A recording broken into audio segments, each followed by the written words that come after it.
Hey everyone, it's Christina with Chanson Water USA. It's Water Wednesday. We broadcast live Wednesdays at 3 p.m. Pacific Standard Time. Today we are going to be talking about how to be healthy at 100. Last week our CEO talked to you about uses for an ozonator, which is another name for our Chanson Miracle Sanitizer. If you missed that broadcast, you can catch it on our Facebook page over at facebook.com/chansonwater. Before we get started today, I have a quick disclaimer. The FDA regulates that only a drug can treat, cure, mitigate, or prevent a disease. I am not a doctor. Please consult a licensed medical professional before embarking on any new health regimen. So, how would you like to not only live to be 100, but to be healthy and vibrant? I know I would. And I also know it's discouraging to think about the possibilities of that happening with the way things are in this day and age. We think of elderly people as being frail and sick and on medications and in nursing homes, and it just doesn't seem like the type of life to look forward to having. You know, what's the point of living to be so old if you're not going to be able to enjoy it and you're going to be sick and miserable, right? So I'm going to be sharing some statistics and some quotes from the book Healthy at 100 by John Robbins. John is actually the son of the Baskin-Robbins Empire co-founder.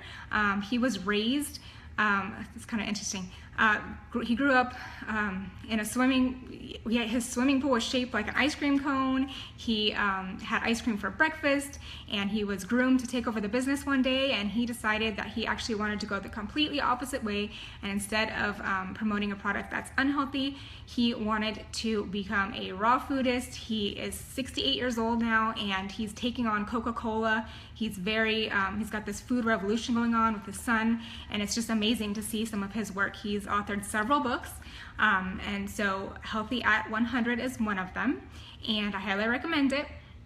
I'm going to read a couple statistics here for you from the book. It says the average American will spend 10% of his or her life sick.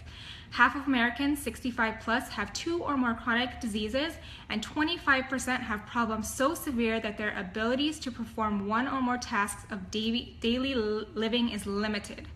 By 2040, it is estimated that 5.5 million Americans will live in nursing homes, while another 12 million will require ongoing home care services.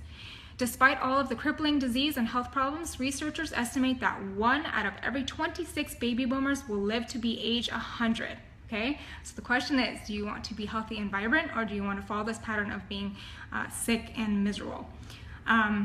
And I'm here to tell you that your health is largely in your hands, not your genes, not your doctors, your hands. There's a quote that says, we are actually digging our graves with our forks, because a lot of it is related to the food that we eat, our environment, the air that we're breathing in, the water that we're drinking, things like that. So I've said before that I believe that the causes of most disease are actually toxicity, deficiency, and acidity.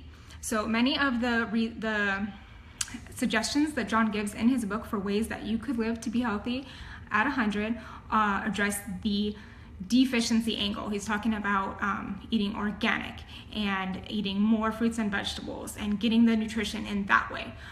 One of the recommendations he makes is to drink water instead of soda, which of course I agree with. Soda is one of the worst things you can put in your body. Imagine watering a plant with soda. It's not going to thrive, it's not going to grow, therefore you shouldn't be drinking it either, and especially should not be giving it to your kids. So one of the things that he talks about in his book as well is that they've studied the longest living people in the world. The Hunzas are one of them. The others, let me see here, are the Okinawa, and I'm not sure how to pronounce this. One second. The Vilcabamba and the Abkhazia people. These are people who live to be 100 or well over 100, and not only are they living to be that age, but they aren't sedentary. They are still hiking and climbing and happy and vibrant at that age. And what they found in common with these people is that they are eating a largely vegetarian diet, and organically grown fruit and vegetables, local, they're just picking them nearby. And then a lot of the people, I know the Hunzas in particular, are drinking water from a nearby stream, which is glacier fed, and that water happens to be ionized and alkaline. And what our water ionizers at Chanson Water do is they try to recreate what happens in nature when fresh water runs over rocks. We're taking electricity and filtering the water and putting that electric charge on the water, and it's turning it into ionized, alkaline, filtered, fresh water that is super healthy and good for you. And it's not something you're going to be able to find in a bottle. It's not going to be something, you know, in your regular tap water. And since most of us don't live near this fresh glacier-fed stream, we are proud to offer them to you in your homes. So you can check those out at chansonwater.com.